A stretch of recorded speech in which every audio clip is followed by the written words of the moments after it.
నమస్కారం, వాజీ వార్తలకి స్వాగతం. ముందుగా ఈనాటి ముఖ్యాంశాలు చూద్దాం.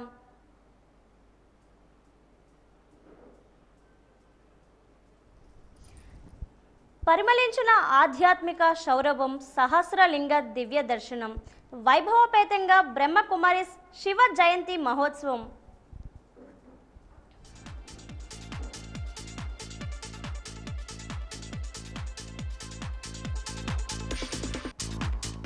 నిరుపేదలకు అండగా ఉంటాం, పేద ప్రజల సంక్షేమమే పరమావధి. ముఖ్యమంత్రి సహాయ నిధి చెక్కుల పంపిణీలో వెల్లడించిన డిప్యూటీ స్పీకర్ కోలగట్ల.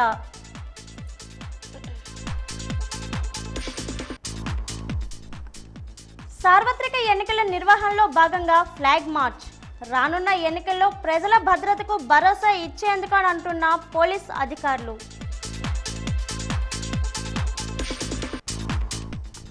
సమాజ హితం కోసం జీవితాన్ని త్యాగం చేసిన ధీర వనిత సావిత్రిబాయి. రేపు సావిత్రిబాయి పూలే వర్ధంతి సందర్భంగా వాజీ ప్రత్యేక కథనం.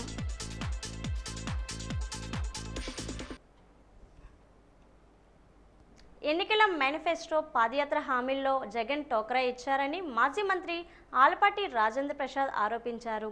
ఈరోజు ఎన్టీఆర్ భవన్లో ఏర్పాటు చేసిన విలేకరుల సమావేశంలో మాట్లాడుతూ 80% హామీల టోకరాపై చర్చకు సిద్ధమా జగన్ రెడ్డి అని సవాల్ విసిరారు.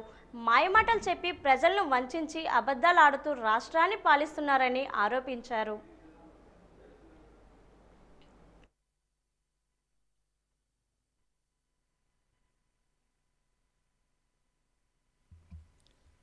అందరికీ నమస్కారం. మోసాలు జగన్ గారు మాయమాటలు చెప్పి ప్రజల్ని వంచించి పాలన చేస్తూ అబద్ధాలు ఆడుతూ ఈ రాష్ట్ర ప్రజల్ని వంచిన నాయకత్వం ఏదైనా ఉంది అంటే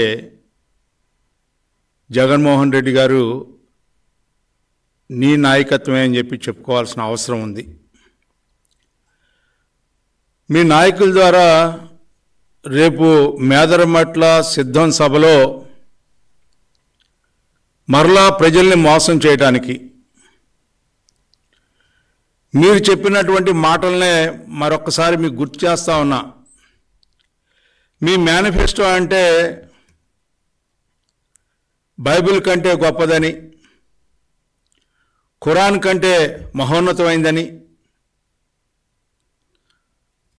భగవద్గీత కంటే అమూల్యమైందని చెప్పి అలాంటి మేనిఫెస్టోని మాట తప్పను మడమ తిప్పను, నే వస్తున్నా నే చూస్తున్నా అని చెప్పినటువంటి మాటలు, మీరు ఇచ్చిన హామీలు ఏమీ అమలు చేశారని చెప్పి రేపు మరలా కొత్త మేనిఫెస్టోతో ప్రజల్ని మాయ చేయడానికి వస్తున్నారని చెప్పి నేను అడుగుతా ఉన్నా.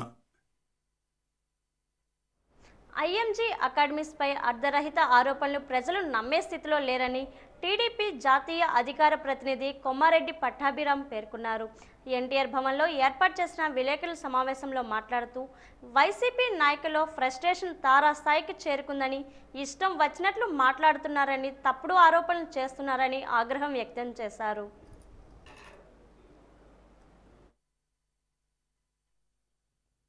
స్థాయికి చేరుకుని ఇష్టం వచ్చినట్టు మాట్లాడుతూ ఉన్నారు. తప్పుడు ఆరోపణలు చేసి ఇంకా కూడా ఏదో ప్రజల దృష్టిలో చంద్రబాబు నాయుడు గారు అవినీతిపరుడని, ఆయన ఏదో గతంలో భారీ కుంభకోణాలకు పాల్పడ్డారని చెప్పి ఇంకా కూడా ఏదో నమ్మించే ప్రయత్నం చేస్తూ ఉన్నారు. గత 5 సంవత్సరాల కాలంలో 6 లక్షల కోట్ల రూపాయల అవినీతిని పుస్తకాలు వేసినటువంటి ప్రబుద్ధులు 6 పైసల అవినీతి కూడా చంద్రబాబు నాయుడు గారి పైన రుజువు చేయలేకపోయారు. అనేక తప్పుడు కేసులు పెట్టి చేతులెత్తేశారు. స్కిల్ డెవలప్మెంట్ కేసు అన్నారు, ఫైబర్ నెట్ అన్నారు, ఇసుక అన్నారు, అన్నిట్లో కూడా పూర్తిగా చేతులెత్తేసి కోర్టులో అక్షింతలు వేయించుకొని ప్రజా కోర్టులో కూడా చీత్కారాలు ఎదుర్కొంటూ ప్రజలు కూడా పూర్తిగా అర్థం చేసుకున్నారు. చంద్రబాబు నాయుడు గారి పైన వీరు చేసేటటువంటి ఆరోపణలన్నీ కూడా నిరాధారమైనవి, ఎటువంటి ఆధారాలు లేకుండా కేవలం బురద జల్లే కార్యక్రమం చేస్తూ ఉన్నారు. విజయనగరం నియోజకవర్గ పరిధిలోని ముఖ్యమంత్రి సహాయ నిధి ద్వారా లబ్ధిదారులకు 7,81,000 చెక్కును విజయనగరం శాసనసభ్యులు డిప్యూటీ స్పీకర్ కోలగట్ల వీరభద్రస్వామి ఈరోజు అందజేశారు. ఈ సందర్భంగా వైసీపీ పట్టణ అధ్యక్షుడు ఆశపు వేణు మాట్లాడుతూ ముఖ్యమంత్రి జగన్మోహన్ రెడ్డి పేద ప్రజల సంక్షేమం కోసం అనేక సంక్షేమ పథకాలు ఏర్పాటు చేశారన్నారు. ఆరోగ్యపరంగా అండగా నిలవడానికి పేదవారికి సహాయం చేయాలనే ఉద్దేశంతో ముఖ్యమంత్రి సహాయ నిధి ద్వారా సహాయం అందిస్తున్నామన్నారు. ఈ కార్యక్రమంలో వైసీపీ మండల నాయకులు నడిపేన శ్రీనివాసరావు తదితరులు పాల్గొన్నారు.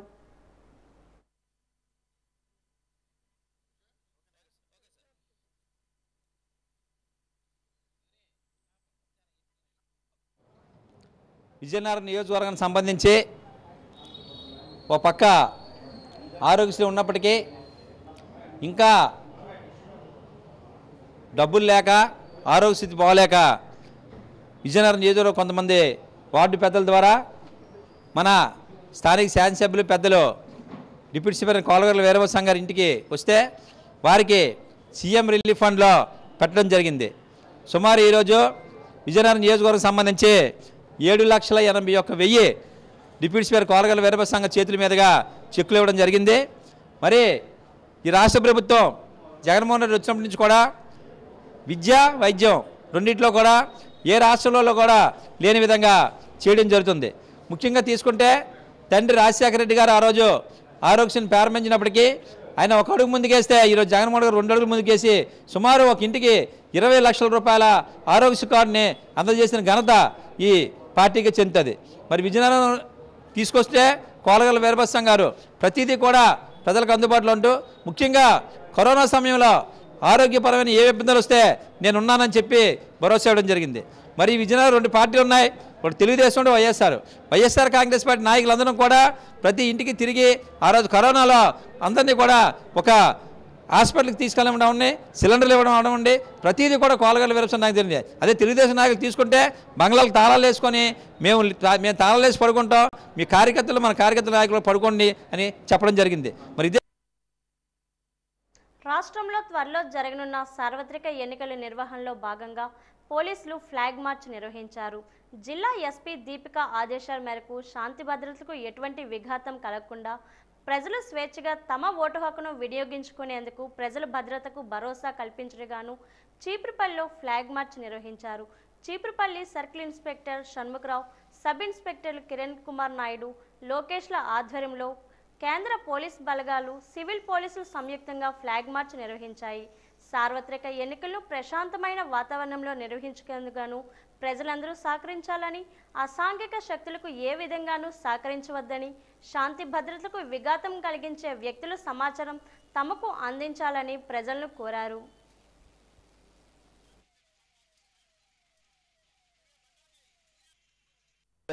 జరగబోయే ఈ సార్వత్రిక ఎన్నికల దృష్టిలో పెట్టుకుని ముందుగా ముందస్తు చర్యల్లో భాగంగా ఈ ఫ్లాగ్ మార్చ్ అనేది ఈరోజు మన చీపురుపల్లి మండలంలో మండల హెడ్ క్వార్టర్లో నిర్వహించడం జరిగింది.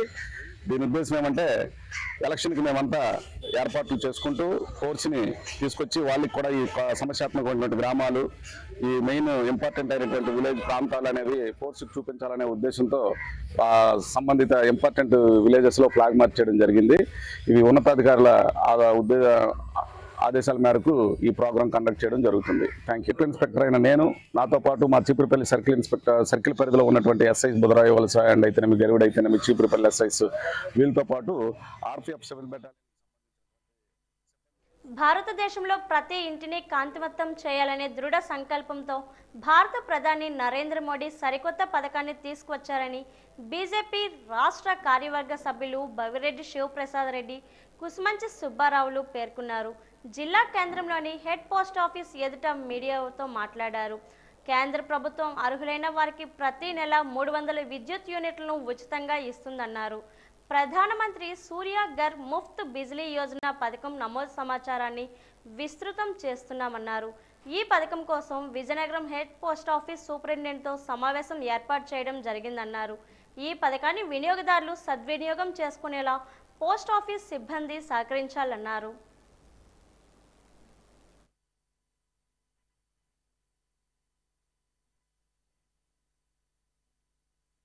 మంత్రి గౌరవనీయులు నరేంద్ర మోడీ గారు నిరంతరము సామాన్య ప్రజలకు అన్ని రకాల అందుబాటులోనే ఉంటున్నారు. అంత్యోదయ స్కీమ్ ద్వారా అందులో భాగంగా ఈరోజు కరెంటు మీద దృష్టి పెట్టారు.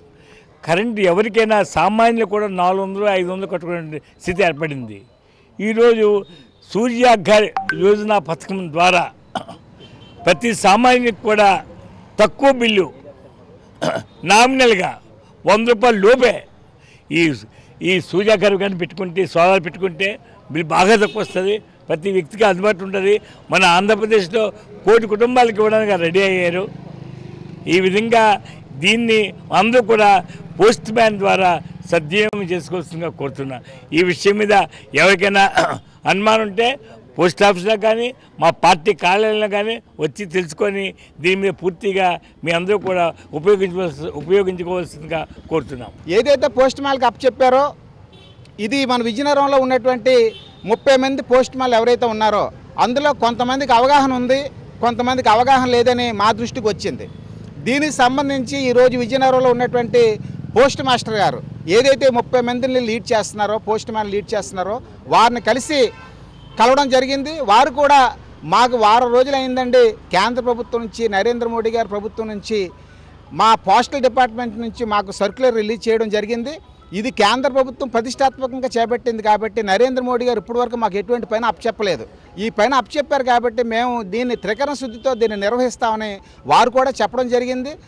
మేము కోరేది ఏమిటంటే ఈ 30 మంది ఎవరైతే పోస్ట్ మ్యాన్లు ఉన్నారో వారిని ఒక దగ్గర పెట్టి వారికి అవగాహన కల్పించి ఏ విధంగా దీన్ని అప్లోడ్ చేయాలి, ఏ విధంగా మనం వాళ్ళ సెల్ ఫోన్కి మెసేజ్ వస్తే ఏదైతే ఓటీపీ నెంబర్ వస్తుందో ఆ ఓటీపీ నెంబర్ మళ్ళీ ఎలాగైతే మెన్షన్ చేయాలో దీన్ని సక్రమంగా నిర్వహించమని చెప్పి మేము కోరడం జరిగింది. వారు కూడా మేము తప్పకుండా ఈరోజే వాళ్ళందరితో కూడా సోమవారం నాడు ఉదయాన్నే వీళ్ళందరితో కూడా మీటింగ్ పెట్టి దీని మీద వాళ్ళందరికీ కూడా అవగాహన కల్పించి వెంటనే దీన్ని కార్మికులు చేస్తామని చెప్పి వారు కూడా చెప్పడం జరిగింది.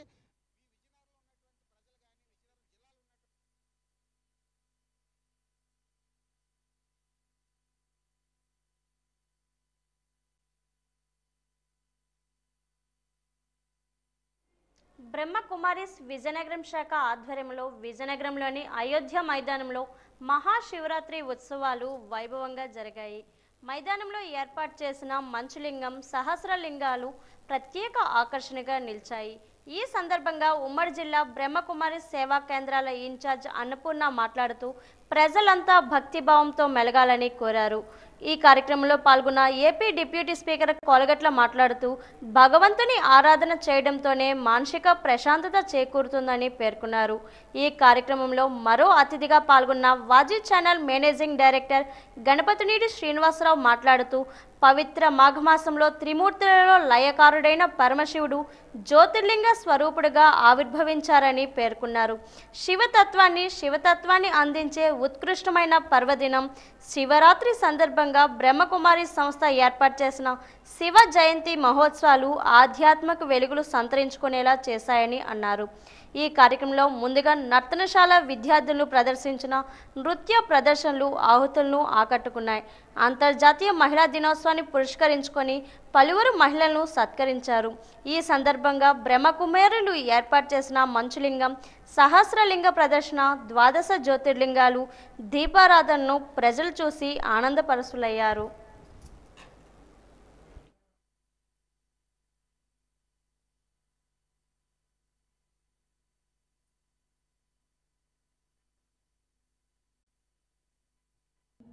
అంటే శాస్త్రజ్ఞుడు అనండి లేక పండితుడు ఆయన వచ్చి ఏమంటారంటే నీకు నేను మంచిగా నేర్పిస్తాను, భగవంతుడిని ఎలా స్మృతి చెయ్యాలి అని ఆయన వచ్చి ఆయనకి నేర్పిస్తాడు.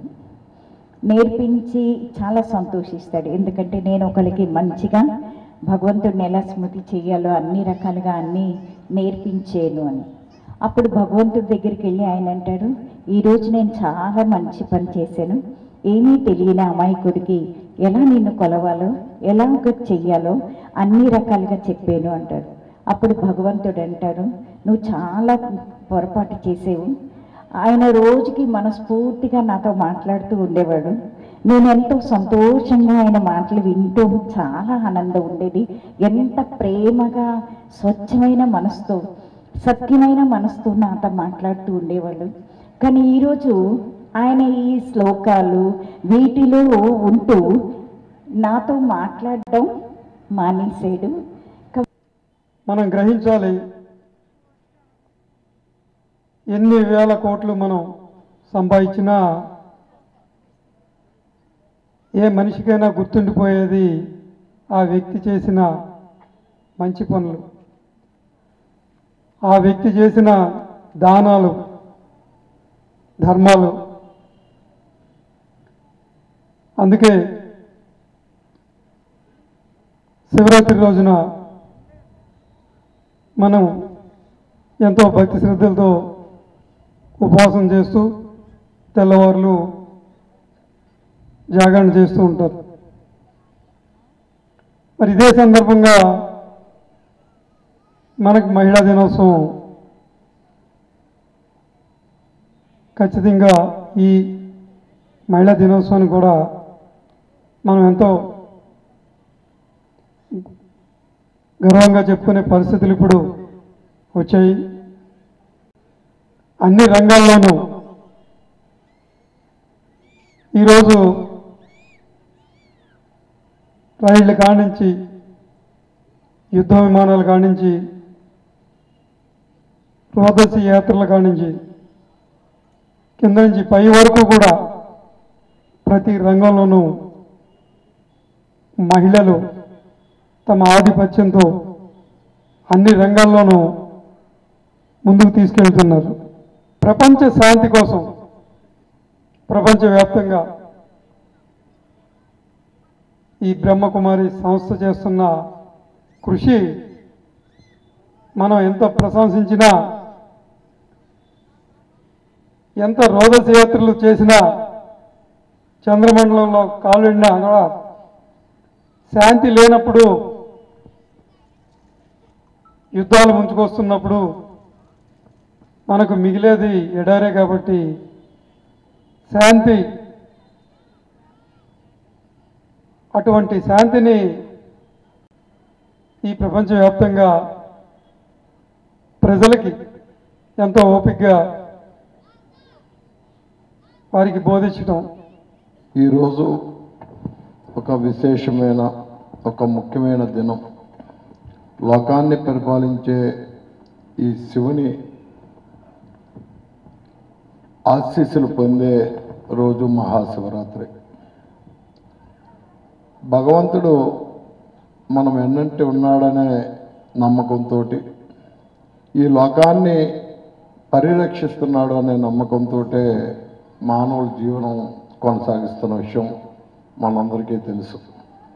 ఉదయం లేచిందేయండి రాత్రి పడుకున్నంత వరకు కూడా మనకు తెలియకుండా తెలిసి అనేక సార్లు భగవన్నామ స్మరణం చేసుకుంటాం. మరి భగవంతుని ఆశీస్సులు పొందాలి అంటే అందరూ అనుకుంటాం, భగవంతుని దర్శించుకుంటే భగవంతుని ఆశీస్సులు వస్తాయి, తద్వారా పుణ్యం లభిస్తుందని. దానితో పాటు పుణ్యక్షేత్రాలు సందర్శిస్తే పుణ్యం వస్తుందన్న ప్రతి ఒక్కరిని పుణ్యక్షేత్రాల దర్శనంతో పాటు పుణ్య కార్యక్రమాలు కూడా చేయవలసిన అవసరం ఉంది. మనం అనుకుంటాం కాశీ వెళ్ళాం, షిరిడి వెళ్ళాం, తిరుపతి వెళ్ళాం, భగవంతుని ఆశీస్సులు మనకు లభించే పుణ్యం లభించాం. కానీ మానవ సేవే మాధవ సేవ అనే ధోరణితో మనం సమాజంలో జీవిస్తున్న ప్రజలకి మనం ఏదైనా సేవ చేసే అవకాశం వచ్చినప్పుడు సేవ చేస్తే పుణ్యక్షేత్రం సందర్శించినప్పటికంట సేవా కార్యక్రమాలు మానవులకు ఇతరులకు సేవ చేసినప్పుడు వచ్చే భగవంతుని ఆశీస్సులు ఎక్కువని ప్రగాఢ విశ్వాసంతో చెప్తున్నాం.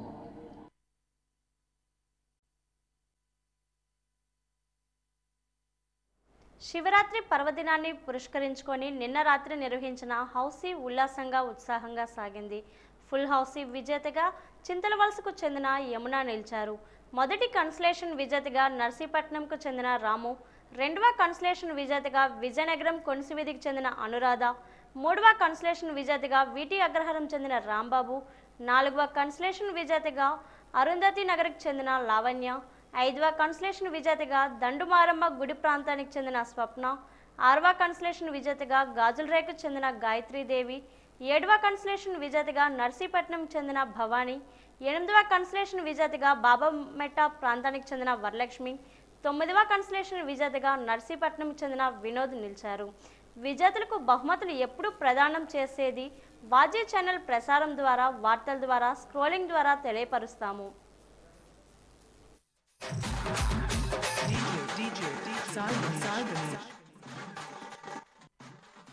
అయిపోతూ ఉన్నాయి. ఒక్కొక్కరు ఒక్కొక్క నెంబర్ వస్తే చాలు దేవుడా, డిస్టర్బెన్స్ ఏమీ లేకుండా మీరు చూసుకోండి. సరే, నెక్స్ట్ నెంబర్ తీస్తున్నాను. 1010 1010. నమస్తే మేడం. హౌస్ అయిపోయినట్టు నిర్ధారించుకున్నారా? మీ కోడ్ ని చెప్పి చేస్తున్నారు. విజయనగరం నుంచే మీరు మీ బహుమతిని సొంతం చేసేసుకున్నారనమాట. గట్టిగా పూజలు చేశారండి ఈరోజు. Okay madam. వద్దులేండి, వద్దు. మీరు ఆల్రెడీ మీ టికెట్. Okay okay. మీకు ఈ బహుమతి ఏంటో తెలుసా? బహుమతి తెలియకుండా హౌసీ బాబోయ్, చాలా తప్పండి. ఉత్తనే జోక్ చేస్తూ ఉన్నాను. ఈ బహుమతి మీకు 4 సీటర్స్ ఉన్న డైనింగ్ టేబుల్ అండి. దీన్ని మీకు సమర్చంలో మౌనం అయిపోయారా లేకుండా మీరు జాగ్రత్తగా భద్రపరచని చెప్పి ఆ స్క్రోలింగ్ మీరు. Thank you.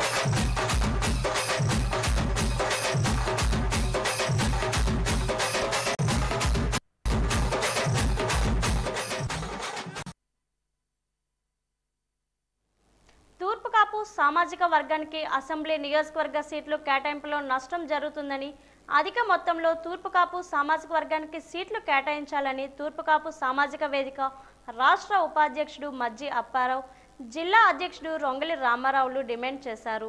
తూర్పు కాపు సామాజిక భవనంలోని మీడియాతో మాట్లాడుతూ పార్టీలతో సంబంధం లేకుండా తూర్పు కాపులకు సీట్లు కేటాయించాలన్నారు. జిల్లాలోని అగ్రస్థానంలో తూర్పు కాపులు ఉన్నప్పటికీ రాజకీయ రంగంలో చాలా వెనుకబడి ఉన్నామని తగిన గుర్తింపు కావాలన్నారు.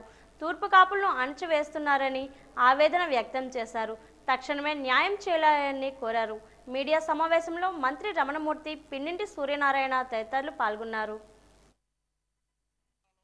అతి ఎక్కువ తూర్పు కాపులు ఉన్నటువంటి నియోజకవర్గాల్లో మరి ఎంపీ సీట్లకు కానీ ఎమ్మెల్యే సీట్లకు కానీ ఏ పార్టీ అయినా సరే మరి తూర్పు కాపులకి కేటాయించాలని ఆలోచనతో ఈ తూర్పు కాపు సామాజిక భవనంలో మేము ప్రెస్ మీటు పెట్టడానికి ముందుకొచ్చాం. మరి అలా కానీ అలా ఏ పార్టీ అయినా మరి తూర్పు కాపుల్ని కించపరిచేటట్లు మరి ఇవ్వలేని ఎడల ఆ పార్టీకి మరి మేము తగినంత అమౌల్యం చెల్లించుకోవాల్సి ఉంటుంది. తూర్పు కాపులకి ఎక్కువగా ఉన్న నియోజకవర్గాల తూర్పు కాపులకి టికెట్లు ఇవ్వాలని మా ప్రధాన డిమాండు. మరి 2014లో 4 తూర్పు కాపులకు టికెట్లు ఇస్తే 4 గెలిచారు. 2019కి వచ్చేసరికి 3 టికెట్లు చేశారు, అన్నీ ఓడిపోయారు. ఈరోజు ఆ 4 టికెట్లని కాస్త 3 టికెట్లని ఓసీలకి ఇచ్చేసి 1 టికెట్ మాత్రమే తూర్పు కాపులకి ఇవ్వడం జరిగింది. ఈ విధంగా ఎవరైనా సరే క్లాస్ టు క్లాసు దినదినాభివృద్ధి చెందుతారు, కానీ మా కులానికి ఏటో కానీ రోజు రోజుకి పదవులు తగ్గుతున్నాయి. మరి బీసీలకి రిజర్వేషన్ ఉన్నటువంటి లోకల్ బాడీ ఎలక్షన్లో 34% ఉంటే దాన్ని 24 చేశారు, 10% తగ్గించారు. అక్కడ మాకు అన్యాయం జరిగింది. మరి లోకల్ బాడీ ఎలక్షన్లో ప్రజలకి చేసే సేవల్లో అక్కడ కూడా నిధుల్ని కొరత పెడుతున్నారు. మరి శాసనసభలో కానీ, శాసన పరిషత్తులో కానీ, విధాన పరిషత్తులో కానీ, రాజ్యసభలో కానీ, లోక్సభలో కానీ మరి తూర్పు కాపులకి ప్రాధాన్యత తగ్గిస్తున్నారు. రాష్ట్ర ముఖ్యమంత్రి అధికారం చేపట్టిన వెంటనే తమ న్యాయమైన డిమాండ్లు నెరవేరుస్తామని ఇచ్చిన మాటను 5 ఏళ్ల పాలనలో నెరవేర్చలేకపోయారని ఆంధ్రప్రదేశ్ కలుగీత వృత్తిదారుల సంక్షేమ సంఘం అధ్యక్షుడు పురం అప్పారావు ఆరోపించారు. ఈరోజు ఏర్పాటు చేసిన విలేకరుల సమావేశంలో మాట్లాడుతూ విజయనగరం జిల్లా కూతవేటు దూరంలో కోరుకొండ పాలెంలో కలుగీత కార్మికులపై అగ్రవర్ణాల వారు చేసిన దాడులను ఖండించారు. ఈ దాడుల్లో జరిగిన క్షత్రఘాతులను సర్వజన ఆసుపత్రిలో చికిత్స పొందినప్పటికీ రాజకీయ నాయకులు కానీ అధికారులు కానీ పరామర్శించే పాపాన పోలేదని ఆవేదన వ్యక్తం చేశారు. కోరుకొండపాలెం గ్రామ పంచాయతీ పెద్దలు బెదిరింపులకు ఆ గ్రామంలో నివసిస్తున్న కల్లుగీత వృత్తిదారులు భయంతో జీవనం సాగిస్తున్నారని ఆవేదన వ్యక్తం చేశారు. ఈ సమావేశంలో జిల్లా కల్లుగీత అధ్యక్షులు కొల్లి అప్పారావు, ప్రధాన కార్యదర్శి సీమ సింహాచలం, బాధితులు కుప్పు రాంబాబు పాల్గొన్నారు. మేము 29వ తారీఖు సాయంత్రం చెరువు దగ్గర సరదాగా కూర్చొని మాట్లాడుకుంటూ చీకటి టైంకి ఇంటికి వెళ్ళిపోదామని చెప్పేసి లిఫ్ట్ అడిగిన పాపానికి తక్కువ కులమైనటువంటి మీరు మమ్మల్ని లిఫ్ట్ అడగడం అని చెప్పేసి వాళ్ళ పాత కక్షలన్నీ పగలపెట్టి మనసులో పెట్టుకొని ఊర్లోకి వెళ్ళిన తర్వాత మమ్మల్ని మీరు ఇలా లిఫ్ట్ కాదు చీకటి అయిన తర్వాత మమ్మల్ని లిఫ్ట్ అడిగి ఇలా చేస్తారా మీరు అని చెప్పేసి లేనిపోయిన నిందలని మా పైన వేసి పాత కక్షలన్నీ పెట్టుకొని తక్కువ కులమని దూషించి మమ్మల్ని పంచాయతీ పిలిపించారండి. లేనిపోయిన నిందలని వేసి పంచాయతీ మాట్లాడిన తర్వాత లేనిపోయిన నిందలు మా పైన వేసిన దానికి మేము అంగీకరించిపోయేసరికి మా పైన బలమైనటువంటి కారణాలన్నీ లేనిపోయినవన్నీ చెప్పి సంతకాలు పెట్టించుకున్నారండి. ఇంకోసారి ఎటువంటిది ఏం జరిగినా సరేనా మీదే బాధ్యత అని చెప్పేసి బలవంతంగా మాతో సంతకాలు పెట్టించుకొని మనిషికి 20,000 రూపాయలు ఫైన్ వేశారు. దానికి ఒప్పుకోపోయేసరికి మా చుట్టుపక్కల మూగి మమ్మల్ని కొట్టడానికి సిద్ధపడి మమ్మల్ని కర్రతో కొట్టి మమ్మల్ని దాడి చేసి మా పైన ఎంత ఇబ్బంది చేశారు సార్. మేము సర్వజన హాస్పిటల్లో మేము ట్రీట్మెంట్ తీసుకుంటున్నాం సార్. కోరుకొండపాలెంలో కల్లుగీత వృత్తిదారులు వారి యొక్క ప్రవర్తన సరళ మీద గ్రామంలోని పంచాయతీ జరుగుతున్న క్రమంలో ఆ గ్రామ పాలకులు 5 వ్యక్తులకి గీత కార్మికులకి ఒక్కొక్కరికి 20,000 రూపాయల చొప్పున జరిమానా విధించడంతో దానికి ఈ గీత వృత్తిదారులు అంగీకరించారు. దాంతోపాటు ఖాళీ పేపర్ల మీద సంతకాలు కూడా ఆ పంచాయతీ పాలకులు చేయించుకున్నారు. ఎందుకు చేయించుకున్నారు అనేది వీళ్ళకి తెలియనప్పటికీ భయభ్రాంతులకు గురి చేసి మీరు సంతకాలు పెట్టకపోతే లేపేస్తాం కాల్ చేస్తామని చెప్పడంతోనే ఆ గీత కార్మికులు 80 కుటుంబాలు కూడా భయానికి భయపడి ఆ ఎంటీ సంతకాలు పెట్టడం జరిగింది పేపర్ల మీద. ఇది ఒకవైపు అయితే, రెండవదిగా ఈ గీత వృత్తిదారులు ఇప్పటికే ప్రత్యక్షంగా పరోక్షంగా జిల్లాలో 150,000 మంది ఈ వృత్తి మీద ఆధారపడి జీవిస్తున్నారు. అధికార పార్టీ చేస్తున్న దౌర్జన్యానికి దాడులకి అంతు లేకుండా పోతుంది. ఎప్పటిగా కోరుకొండపాలెంలోనే 5 వ్యక్తులకి గీత కార్మికులకి దెబ్బలు తగలడంతో 2 సర్వజన ఆసుపత్రిలో చికిత్స పొందుతున్నారు. మిగతా 3 అంతంత మాత్రం తగలడంతోనే ఫస్ట్ ఎయిడ్ చేసి ఇప్పుడు ఈ దెబ్బలు తిన్న 2కి రక్షణగా ప్రభుత్వ ఆసుపత్రిలో ఆ 3 ఉన్నారు. రైతులు పండించే వ్యవసాయ ఉత్పత్తుల మద్దతు ధరకు చట్టబద్ధత కల్పించాలని రైతు సంఘం రాష్ట్ర ఉపాధ్యక్షులు మర్రాపు సూర్యనారాయణ డిమాండ్ చేశారు. బొబ్బిలిలో సిఐటియు కార్యాలయంలో గిట్టుబాటు ధరకు చట్టబద్ధత కల్పించాలని కోరుతూ రైతు సంఘం ఆధ్వర్యంలో జిల్లా అధ్యక్షులు సింగిరెడ్డి గోపాలం అధ్యక్షున ప్రజా సంఘాలతో రౌండ్ టేబుల్ సమావేశం నిర్వహించారు. ఈ సందర్భంగా ఆయన మాట్లాడుతూ రైతులు పండించే వ్యవసాయ ఉత్పత్తులకు మద్దతు ధర ఇవ్వకపోవడంతో రైతులు తీవ్రంగా నష్టపోతున్నారన్నారు. 14న ఢిల్లీలో రామ్లీలా మైదానంలో జరగనున్న రైతు సంఘాల భారీ బహిరంగ సభను జయప్రదం చేయాలని కోరారు.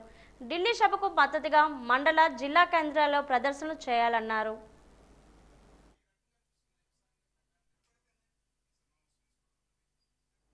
మనిషిని మనిషిగా చూడని నాటి సమాజంలో మనిషిగా జీవించాలంటే ఉండాల్సింది ప్రాణం కాదు, జ్ఞానం ఉండాలని గ్రహించి సనాతన సాంప్రదాయాల్ని, సమాజ కట్టుబాట్లను ఎదిరించి సమాజ హితం కోసం తన జీవితాన్ని ధారబోసిన ధీర వనిత, సామాజిక విప్లవకారిణి, చదువుల తల్లి సావిత్రిబాయి పూలే. రేపు సావిత్రిబాయి పూలే వర్ధంతి సందర్భంగా వాజీ ఛానల్ అందిస్తున్న ప్రత్యేక కథనం. సావిత్రిబాయి పూలే మహారాష్ట్ర సతారా జిల్లాలో నయాగావ్ అనే గ్రామంలో 1831 జనవరి 3వ తేదీన ఒక రైతు కుటుంబంలో జన్మించారు. ఆమె తన 9వ ఏట 12 ఏళ్ల జ్యోతిరావు పూలేను 1840వ సంవత్సరంలో వివాహం ఆడారు. 1848 మే 12వ తేదీన దేశంలో బహుజనులకు మొట్టమొదటి పాఠశాల ప్రారంభించారు. కేవలం 4 సంవత్సరాలలోనే గ్రామీణ ప్రాంతాలలో 20 పాఠశాలలను ప్రారంభించి ఉచిత విద్యను అందించారు. 1848లోనే దేశంలోనే విద్యా ఉద్యమం ప్రారంభించిన మొట్టమొదటి మహిళా ఉపాధ్యాయురాలు ఆమె. దళితులు స్త్రీల విద్యా వ్యాప్తికి కృషి ప్రారంభించిన నాటికి ఆమె వయసు కేవలం 18 ఏళ్ళు మాత్రమే. వారి జీవిత కాలంలో మొత్తం 52 పాఠశాలలు ప్రారంభించారు. అయితే ఈ క్రమంలో ఆమె ఆధిపత్య కులాల వారి నుంచి అనేక దాడులు, అవమానాలు ఎదుర్కొన్నారు. ఈ నేపథ్యంలోనే 1849వ సంవత్సరంలో పూలే సావిత్రిబాయి దంపతులను గృహ బహిష్కారానికి గురి చేశారు. 1852వ సంవత్సరంలో మహిళా సేవా మండలి అనే మహిళా సంఘాన్ని కూడా స్థాపించారు. వితంతువులకు శిరోముండనం చేయడాన్ని తీవ్రంగా ఖండించి క్షురకులను చైతన్యపరచి వితంతువులకు శిరోముండనం చేయబోమంటూ క్షురకుల చేత 1860లో సమ్మె చేయించారు. తర్వాత 1873 సెప్టెంబర్ 24వ తేదీన సత్య శోధక సమాజ్ అనే సామాజిక ఆధ్యాత్మిక సంస్థను ప్రారంభించి సత్య శోధన కోసం ఉద్యమాన్ని నడిపారు పూలే. 1854లోనే ఆమె తన కవితా సంపుటి కావ్య పూలేను ప్రచురించారు. మరో కవితా సంపుటి పావన కాజీ సుబోధ్ రత్నాకర్ను 1891లో ప్రచురించారు. ఆమె ఉపన్యాసాలలో కొన్ని 1892లో పుస్తక రూపంలో వచ్చాయి. 1890వ దశకంలో ప్లేగు వ్యాధి బారిన పడి పిల్లల కోసం వైద్య శిబిరాలు నిర్వహించారు. దుర్భరమైన కరువు పరిస్థితులలో కూడా రోజుకు 2000 మంది పిల్లలకు భోజనాలు పెట్టించారు. ప్లేగు వ్యాధి సోకిన మాంగు లాంటి దళిత కుటుంబానికి చెందిన దళిత చిన్నపిల్లల్ని తన చంకన వేసుకొని చికిత్స చేసి కాపాడారు. చివరికి ఆ ప్లేగు వ్యాధి ఆమెకు సోకి మార్చి 10, 1897లో మరణించారు. సావిత్రిబాయి జయంతిని భారతదేశ మహిళా ఉపాధ్యాయుల దినోత్సవంగా జరుపుకుంటున్నాం. 1997లో భారత ప్రభుత్వం సావిత్రిబాయి జ్ఞాపకార్థం తపాలా బిల్లును కూడా విడుదల చేసింది. పూణే విశ్వవిద్యాలయానికి సావిత్రిబాయి పేరు పెట్టారు.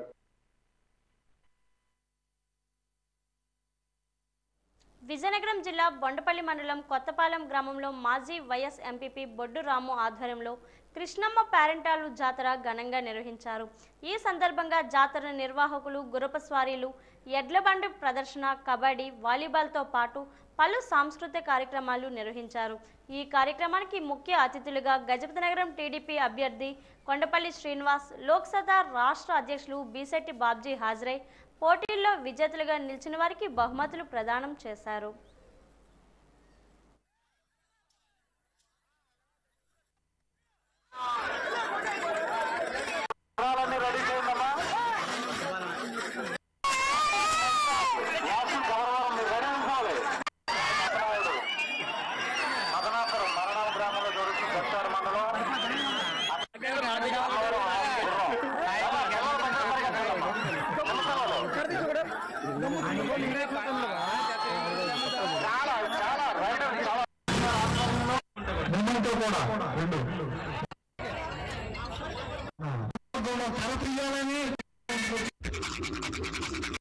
రైతు ఒక సామాన్య రైతుగా మీ అందరికీ తెలుసు. అలాంటి రైతు ఈరోజు దేశ రాజకీయాల్లో మీరందరూ ఆదరించి ఈరోజు దేశ రాజకీయాల్లో 3 సార్లు మెంబర్ ఆఫ్ పార్లమెంట్ గా గెలుచుకోవడం జరిగింది. సుమారు 20 సంవత్సరాలు మీరందరూ ఆదరించి ఆయన్ని మీ నాయకుడి కింద మీ ముందు పెట్టి ఆయన నాయకత్వంలో నడుచుకోవడం జరిగింది ఈ ప్రాంత వాసులు అందరూ కూడా. అలాగే ఒక 20 సంవత్సరాలు మా బాబాయ్ అయినటువంటి డాక్టర్ కె నాయుడు గారు కూడా మీరు ఆదరించి మీరు ముందుంచి మా కుటుంబాన్ని ఎంతో ఆదరించి గౌరవించారు. అదే మూడో తరంగా నేను ఒక ఇంజనీర్ గా చదువుకున్నాను, వ్యాపారం చేశాను. పెద్ద ఆయన శ్రీ నారా చంద్రబాబు నాయుడు గారు ఆదేశాల మేరకు మూడో తరంగా యువకులు రావాలని, యువకులు రాజకీయాల్లో వస్తే మంచిగా బాగుంటుందని నారా లోకేష్ గారికి మేము చేదోడు వాదోడుగా అవుతామని మీ అందరి ముందు నన్ను ఒక నాయకుడి కింద పెట్టారు. నా కుటుంబం నాకు సాయంతో ఈ రోజు మీ ముందుండి మొదటి అడుగుగా రాజకీయంలో దిగి ఈ రోజు కొత్తపాలెంలో గ్రామంలో మేము రావడం జరిగింది. నగరంలోని గూడ్షెడ్ సుబ్రహ్మణ్యేశ్వర దేవస్థానంలో ఉన్న ఉమా రామలింగేశ్వర స్వామి ఆలయంలోని మహాశివరాత్రి ఉత్సవాలు ఘనంగా జరిగాయి. పరమశివునికి భక్తులు ప్రత్యేక పూజలు నిర్వహించారు. శివరాత్రి పర్వదినాన జాగరణ చేసిన భక్తులు ఈరోజు పరమశివుని ప్రసాదాన్ని స్వీకరించారు. భక్తులకు ఎలాంటి అసౌకర్యం కలగకుండా అన్ని ఏర్పాట్లు చేశారు. అన్నప్రసాద వితరణ చేశారు. ఈ సందర్భంగా ఆలయ అర్చకుడు సోమశేఖర్ మాట్లాడుతూ ఈశ్వరుని పూజించడం మోక్షదాయకమని అన్నారు.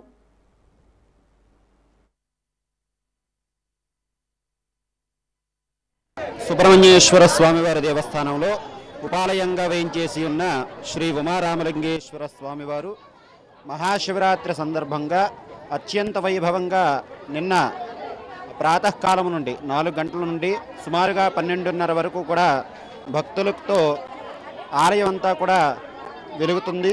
అలాగే సాయంత్రం 7 నుండి కూడా 6 నుండి 7:30 వరకు కూడా బసవ పూజ కార్యక్రమం జరిగింది. అలాగే రాత్రి లింగోద్భవ సమయం అప్పుడు స్వామివారికి మహన్యాసపూర్వక రుద్రాభిషేకం జరిగింది. అలాగే ఈ కార్యక్రమాలను పురస్కరించుకుని మరుసటి రోజు అనగా ఈ రోజు నాడు అన్న సమారాధన అత్యంత భారీ స్థాయిలో అన్న సమారాధన కార్యక్రమం జరిగింది. ఈ కార్యక్రమంలో అధిక సంఖ్యలో భక్తులు పాల్గొని స్వామివారి యొక్క తీర్థ ప్రసాదాలు స్వీకరించి స్వామివారి యొక్క ప్రసాదం అన్నప్రసాదాన్ని స్వీకరించడం జరిగింది. రానున్న వేసవి కాలంలో నువ్వుల పంట పండించడానికి సరైన జాగ్రత్తలు వహించాలని ఏరువాక కేంద్రం ప్రధాన శాస్త్రవేత్త డాక్టర్ తేజేశ్వరరావు తెలిపారు. ఏరువాక కేంద్రంలో ఆయన వాజీ న్యూస్తో మాట్లాడారు. నువ్వుల పంటకు సరైన సమయంలో నీటిని తడిపించాలన్నారు. పంట అధిక దిగుబడులు సాధించడానికి సరైన సమయంలో ఎరువులు వేయాలన్నారు. క్రిమి సంహారక మందులు కూడా చల్లాలన్నారు. నువ్వులు పంటలు అధిక పోషక విలువలు ఉన్నాయని చెప్పారు. నువ్వుల పంట మెలకువలను తెలుసుకోవాలన్నారు. ముఖ్యంగా విజయనగరం డివిజన్ అదేవిధంగా చీపురుపల్లి డివిజన్లో ఏదైతే మనకి ఈ మొక్కజొన్న కోత జరిగిన తర్వాత పొలాలను ఇప్పుడు వేసవిలో ఖాళీ ఉంచుకోకుండా అత్యధిక వేసవి ఉష్ణోగ్రతలను తట్టుకునే నువ్వులు లాంటి పంట రైతాంగం సాగు చేసుకోవడం చాలా ముఖ్యం. ఈ నువ్వు లాంటి పంటలో ముఖ్యంగా మనం రైతాంగం చేసే దోషం ఏంటంటే దానికి కావాల్సిన భాస్వరం ఎరువు చాలా వరకు ఎక్కువగా కావాలి. చివరి దుక్కులో నువ్వులు వేసుకున్న రైతాంగం ఇటు రెల్లివాల్సా ఉన్నాయండి, లేకపోతే కుమిలి ఇతర ప్రాంతాలు చుట్టుపక్కల ఉండే రైతులు అందరూ నువ్వులకు వెళ్తారు కాబట్టి చివరి దుక్కులో కంపల్సరీగా ఎకరాకి సుమారుగా మనం చెప్పేదాని ప్రకారం ఒక 4 బస్తాలు సింగిల్ సూపర్ ఫాస్ఫేట్ అంటే ఒక 100 కిలోల వరకు సింగిల్ సూపర్ ఫాస్ఫేట్ని మనం విత్తనం వేసే ముందుగానే చివరి దుక్కులో వేసుకోవడం. దాంతోపాటు ఒక 20-25 కేజీల పొటాషియం కానీ ఒక 10 కేజీల యూరియా 10-15 కేజీలు యూరియా సరిపోతుంది. దీని చివరి దుక్కులో వేసుకొని మనం ఏదైతే ఈ నువ్వులను విత్తుకుంటే మంచి రకాలు మన దగ్గర ఉన్నాయి. ఎలమంచిల నుంచి ఎమలంచి 17, ఎలమంచిల 66 రకాలు ఉన్నాయి. ఈ రకాలని మనం ఇప్పుడు వేసుకుంటే వేసవి పంటగా ఎందుకు మనం ఈ సిసాం చెప్తామంటే నువ్వుల్ని అత్యధిక ఉష్ణోగ్రతను తట్టుకుంటుంది. 42 డిగ్రీలు వచ్చినా కానీ ఏమీ తొనకక వెనకకు ఉండే పంట కాబట్టి వేసవిలో పంటల సార్లలో ఈ నువ్వులను వేసుకోవడం. నువ్వులు వేసేటప్పుడు చివరి దుక్కులో వేసుకోవాల్సిన సింగిల్ సూపర్ ఫాస్ఫేట్ దాన్ని మనం కంప్లీట్ ఫెర్టిలైజర్ అంటాం. అంటే పూర్తి సమగ్ర పోషక ఇది కాబట్టి దాన్ని సింగిల్ సూపర్ ఫాస్ఫేట్ని వేసుకొని రైతాంగం కంపల్సరీగా ఈ వేసవిలో నువ్వులు చేసుకుంటే మధ్యలో అవసరం అనుకుంటే బెట్టలో ఉంటే కానీ బెట్ట కానీ లేకపోతే ఒక తడి అవసరం అనుకుంటే పెట్టుకునే అవకాశం ఉన్న వాళ్ళు పెట్టుకోండి. ఆ తడి కూడా పొద్దున్న 4 గంటలకు 5 గంటలకు స్టార్ట్ చేసి 11 లోపు ఎండిపోవాలి. తద్వారా సాయంత్రం మళ్ళీ మనకి పొద్దు తిరిగేసరికి 4 గంటలకల్లా ఆ పొలం పలసగా నీరు లేకుండా నిలబడిపోతే మొక్కల చావు కానీ సాంద్రత కానీ తగ్గదు. తద్వారా దీన్ని చేసుకోవడం ఇంకా అత్యధికంగా బెట్ట పరిస్థితులు ఉంటాయి కానీ పైపాటుగా యూరియా ద్రావణాన్ని కానీ లేకపోతే మార్కెట్లో దొరికే సింగిల్ సూపర్ ఫాస్ఫేట్ రూపేణా ఏదైతే మన భూములు అందించామో పైపాటు కూడా మార్కెట్లో నత్రజని భాస్వరం పొటాస్ ఇచ్చే ఏదైతే 3 ఎరువుల కాంబినేషన్ మనకి మార్కెట్లో 319 కేజీ ప్యాకెట్ ఎకరాకి సరిపోతుంది. 5 గ్రాముల పొడి మందు లీటర్ నీటికి చెప్పున ఎకరాకి వేసుకోవాలి. లేకపోతే 13-0-45 మల్టీ క్యాన్ అంటాం దాన్ని కూడా పైపాటుగా పిచికారు చేసుకొని పైపాటు పోషకంగా నువ్వులకు అందిస్తే చాలా వరకు పోషకాల దోషాలు ఉండవు. ఎన్నికలకు ఎన్నో రోజులు లేవు. అందుకనే ఎన్ని కలలో కంటున్న కుల సంఘ నాయకులు తమ డిమాండ్లతో ముందుకు వస్తున్నారా?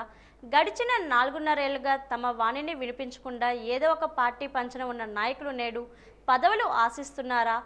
జిల్లా కేంద్రం విజయనగరం నియోజకవర్గంలో జరుగుతున్న పరిణామాలపై వాజీ న్యూస్ ప్రత్యేక కథనం. ఎన్నికల కోడ్ నేడో రేపో కూస్తుంది అన్న సంకేతాలు వెలువడుతున్న పలు సామాజిక వర్గాల ప్రతినిధులు మాత్రం తమ పోరాటాలను ఆపడం లేదు. నోటిఫికేషన్ రాక మునుపు నుంచి పోరాటాల పేరుతో తమ ఐక్యతను చాటుకునే ప్రయత్నం చేస్తూనే ఉన్నారు. ప్రధానంగా రెల్లి సంఘాల నాయకులు తమకు రాజ్యాధికారంలో కనీసం ఒకిద్దరికైనా అవకాశం కల్పించాలని డిమాండ్ ముందుకు తీసుకొచ్చారు. అంబేద్కర్ చెప్పినట్టు తమ నుంచి రాజ్యాంగం సాగేందుకు నేటి కేంద్ర రాష్ట్ర ప్రభుత్వాలు కూడా అవకాశం ఇవ్వాలని డిమాండ్ చేస్తున్నారు.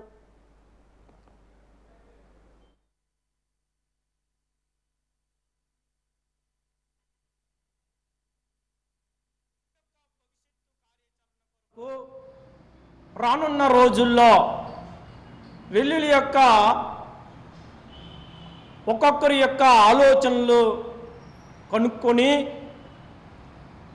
ఆ యొక్క ఆలోచనలన్నీ ఒక తాటి మీదకి తీసుకొచ్చి వాళ్ళ ఆలోచనలు వాళ్ళ విధానాలను పాయింట్ అవుట్ చేసుకుంటూ ఏదైతే మంచి అయితే ఉందో ఆ మంచి విషయాలు రాష్ట్ర ప్రభుత్వానికి కేంద్ర ప్రభుత్వానికి తెలియపరిచే దిశగా సంఘం పనిచేస్తుందని. ఇక యాదవ సామాజిక వర్గానికి చెందిన నాయకులు కూడా గడిచిన 50 రోజులుగా తమ కులానికి సంబంధించిన నాయకులను కూడా రాజ్యాధికారం కల్పించాలని వివిధ రూపాల్లో తమ నిరసనల ద్వారా డిమాండ్లు వినిపిస్తున్నారు. గెలిచే సత్తా లేకున్నా ఓడించే ఓటర్ల బలం తమకు ఉందని వారు ఇతర పార్టీలను హెచ్చరిస్తున్నారు. రాజకీయ పరంగా విజయనగరం జిల్లాలో రాజకీయ పరంగా యాదవులకు రాజ్యాధికారంలో భాగం కావాలని మరి యాదవ సంఘాలు, యాదవ ఐక్యవేదిక, యాదవ యువత సుమారుగా 40 రోజులుగా విజయనగరంలో హెడ్ క్వార్టర్లో వివిధ రకాలైనటువంటి నిరసన కార్యక్రమాలు చేస్తూ మనం సుమారుగా జిల్లాలో 3 లక్షల మంది ఉన్నాం. కనీసం మండల స్థాయి నుంచి జిల్లా స్థాయి వరకు కూడా ఒక్క నామినేటెడ్ పదవి కూడా మనకి పార్టీ ఇవ్వటం లేదు.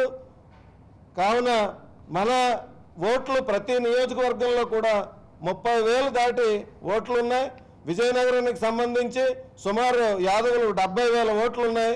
కాబట్టి మరి ఈసారి ఎలాగైనా సరే యాదవులకి విజయనగరం వైఎస్ఆర్ కాంగ్రెస్ పార్టీ తరఫున అసెంబ్లీ సీటు కేటాయించాలని మొన్నటి రోజున పెద్దలు స్పందించి దాన్ని పార్టీ అధిష్టానానికి పంపించి మీకు ఏ విషయాన్ని కూడా తెలియపరుస్తారని చెప్పడం జరిగింది. ఇక జనసేన పార్టీ నుంచి కూడా నెల్లిమర్ల నుంచి తెదేపా జనసేన ఉమ్మడి అభ్యర్థి లోకం మాధవి కూడా ఈ కష్టాలు తప్పడం లేదు. ఇక్కడ కూడా బీసీ నినాదాన్ని ముందుకు తీసుకువచ్చి అధినేత పవన్ నిర్ణయాన్ని ప్రశ్నించేందుకు ఆ పార్టీ నాయకులు ప్రయత్నాలు ముమ్మరం చేశారు.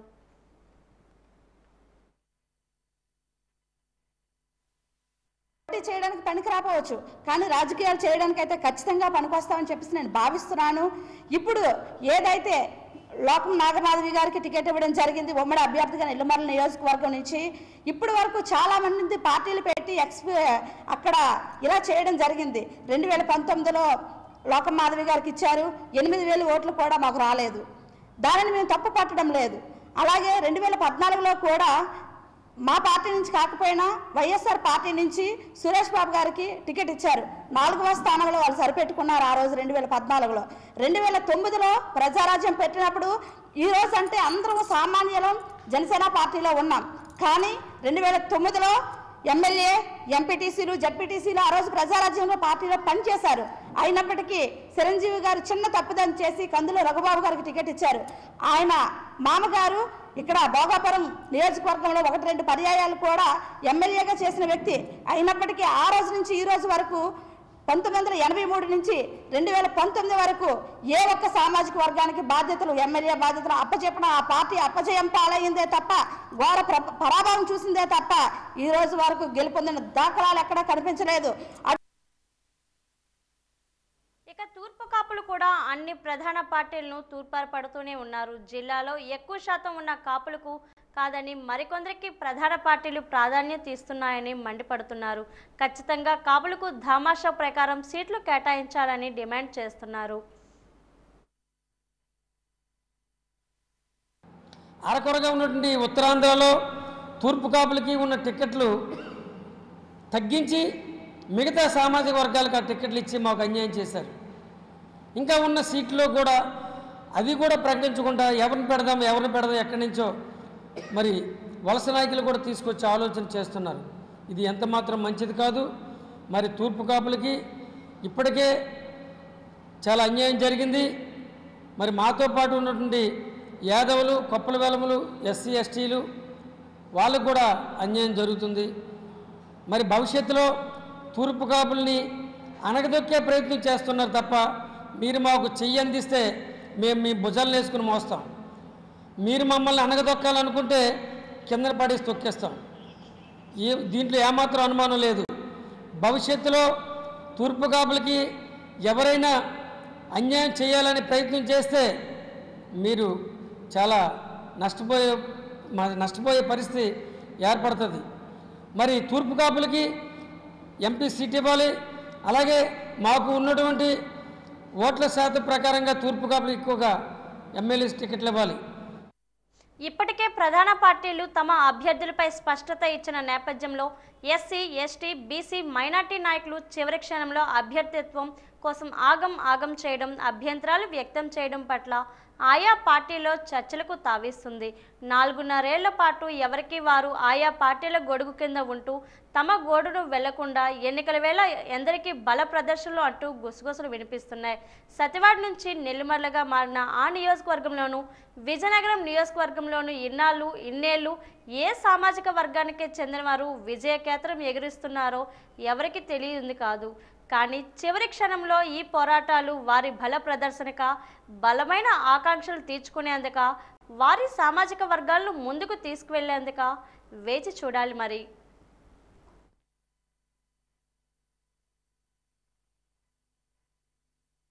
వాజీవార్తలు ముగించే ముందు ముఖ్యాంశాలు మరోసారి. పరిమళించిన ఆధ్యాత్మిక సౌరభం, సహస్రలింగ దివ్య దర్శనం, వైభవోపేతంగా బ్రహ్మకుమారి శివ జయంతి మహోత్సవం.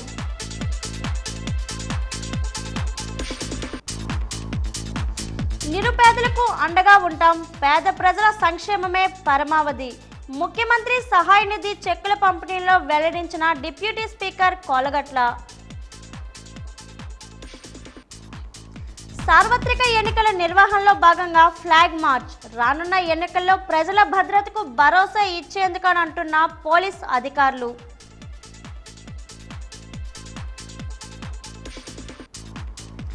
సమాజ హితం కోసం జీవితాన్ని త్యాగం చేసిన ధీర వనిత సావిత్రిబాయి.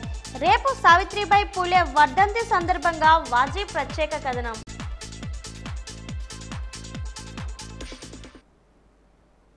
వాజీ వార్తలు ఇంతతో సమాప్తం. నమస్కారం.